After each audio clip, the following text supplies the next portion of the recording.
I know of Albion here tomorrow as well, on a rich vein of form, with won 6, 4 of those being in the Premier League as well. Is it possible to cast your mind back to the game back in November at their place and what that was like, and how you feel about their current form now? I think Brighton is one of the best clubs working on and off the pitch. So I think I start with Graham Potter. So they're making a step, and after with Roberto Chervi, and now with this exceptional young manager, is doing incredible good things. So it's not a surprise, I would say, because they're doing really, really well in the market and in the way they play, and they are absolutely one of the toughest. What I said in the past, there are many, many teams that years ago, especially when I arrived, was in the middle positions or bottom or whatever, and they make an incredible step up in terms of organization, in terms of the consistency for many, many years, and that is a reality. So it's not a secret, like what they are doing for many years, or being in the position that they are right now, is because they are doing really, really good things, and the table they deserve to be there. Hi, Pep. In terms of your team, I think most people see an improvement, but obviously results like last week show that you've not got back yet to the standards that you've set for your team. Do you think that is possible this season, or is that going to be a kind of transitional process over the next few months, really? No, we have to reach the best, highest possible level to qualify for Europe next season, definitely. So we have to be consistent as much as possible. We know that we have 10 games left, 6 at home, 4 away. And at home we have a tough games like Brighton, like will be, of course, Aston Villa, Bournemouth, and most of the games are really, really, really tough, and we have to do it better.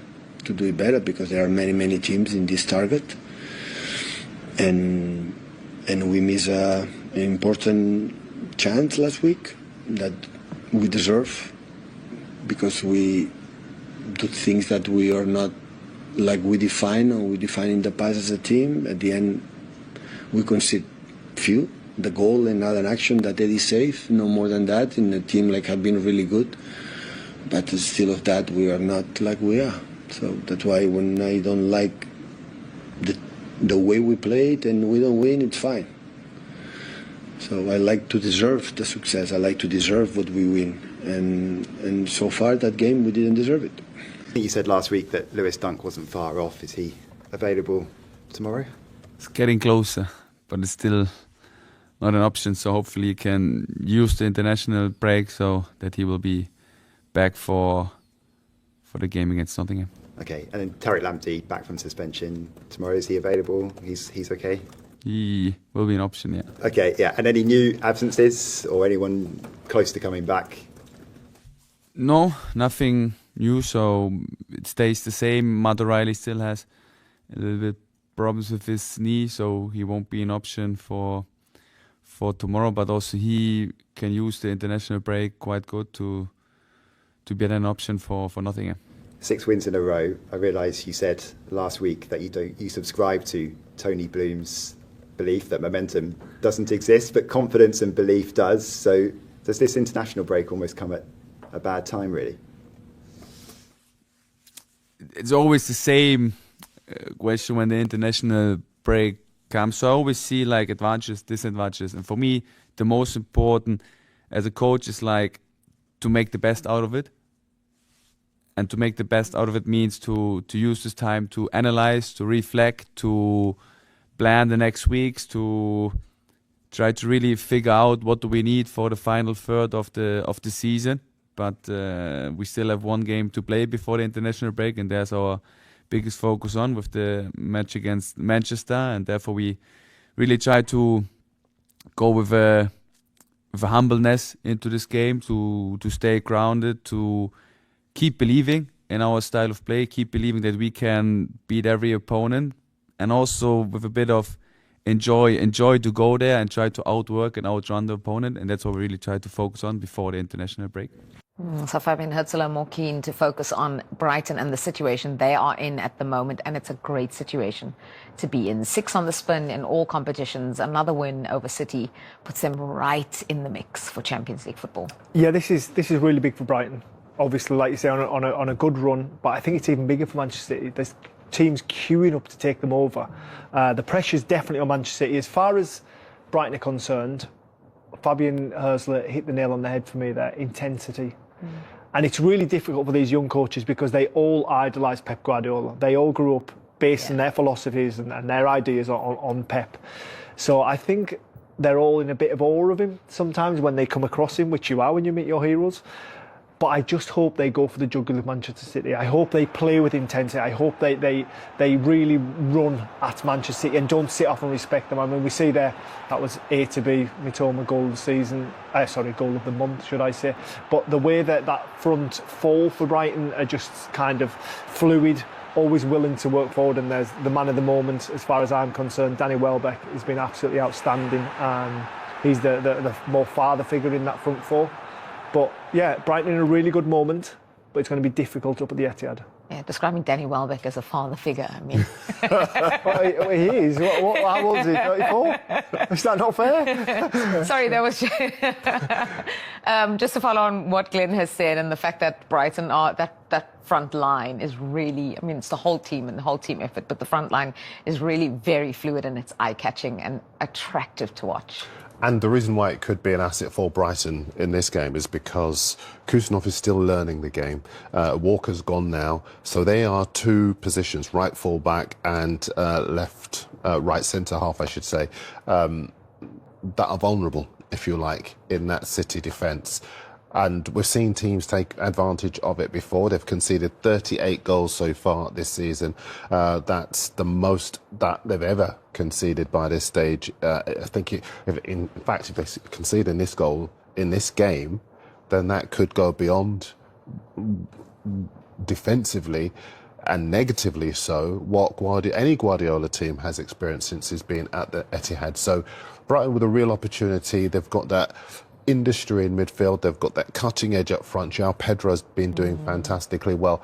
But although we were joking about it, I think there is a Welbeck maturity that he brings to the party as well up front. And you can probably speak better to that than me. Yeah, as far as when I get a look at Danny, I think first and foremost you've got to kind of tip your hat towards Brighton Medical Department, because no club has ever been able to keep Danny fit for this length of time. Yeah. So he's primed, and I also think he leans into Danny's age as well. He kind of at his age, he knows his body better than he ever has known it.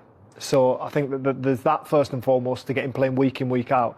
But then I think in front of goal, I think he's become a better 9. I think he understands the position more. He was always more wing-based, coming off the wing, drifting in. He very much liked that kind of inverted run, didn't he, throughout his career.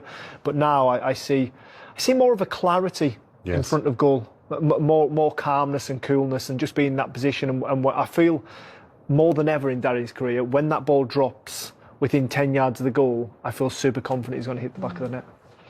Yeah, João Pedro as well scored the winner against Fulham last time out. He scored 3 in a row. No Brighton players ever scored in 4 Premier League games in a row. There's a couple of records and a little bit of history on offer in this game as well. But just so good is that front line that actually the Premier League goal of the month is a Brighton player. This really isn't any surprise, because we were just overawed by the first touch from Mitoma, and you referenced it earlier, Glenn, and then the finish as well. This was stunning. This touch is so delicious, it should have a Michelin star. Honestly, it is just one. Yeah, well, exactly. It's just so tasty, and a lot of people are kind of, as we always do sometimes in football, we try to detract from it and take away from it and suggest he's lucky. No, that is skill. He watches the ball over his shoulder, he takes it on the run, he moves to his right-hand side, and then he has the composure to be able to dispatch it in the bottom left-hand corner. It's absolutely fantastic. I think that's the goal of the season. I mean, for me, when you do a touch like that, it's about finishing the move off, unless it's forgotten about. It's irrelevant. Yeah, of course. But then obviously the second touch to kind of put the defender off balance, and then to have the composure to bend in that bottom corner, then that gets the world talking. So while Brighton are making all these wonderful, they're on the verge of wonderful records and some history for the club, City on the wrong side of it. 9 defeats for Pep Guardiola's Manchester City. Pep has never lost 10 in a season.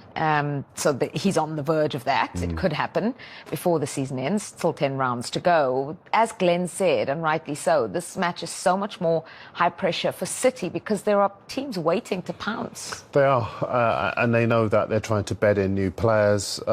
Listen, this City side will be better next season. They will be stronger. Rodri will be back alongside Gonzalez to provide that protection for the back four. Marmoush looks pure gold. He's going to be fantastic next season. And there'll be other players come in during the summer as well. But at the moment, they're a defence that other teams are taking advantage of. Look at that. That's an example of what we were talking about, the fact that they don't yet have that organisation in their back line, and opposition teams are able to take advantage. You've got goalkeepers trying to give defenders the confidence and the organisation, and you've got opposition teams, while that's happening, basically filling their boots. They've lost that fear factor. Yeah. I think for a long time teams wouldn't attack Manchester City through fear of getting counter-attacked again and sort of opening up those spaces and letting your Phil Fodens get in those pockets and dictate play.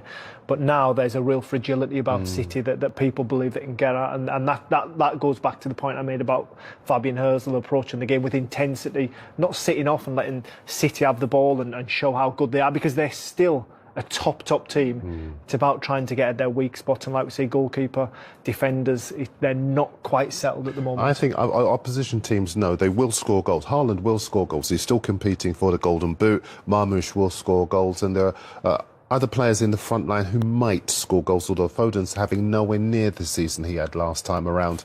There are one or two players. Savinho will score you a goal. Doku will as well. But I think opposition teams, particularly like Brighton, know that even if they do, you can hurt them at the back, because they are so unsteady and uncertain, so fragile and so in transition, if you like. They're going to be better next time, but this time around they're there for the taking. Yeah, so it's a very big match at the Etihad Stadium. Man City, Brighton. Tasty one, this one.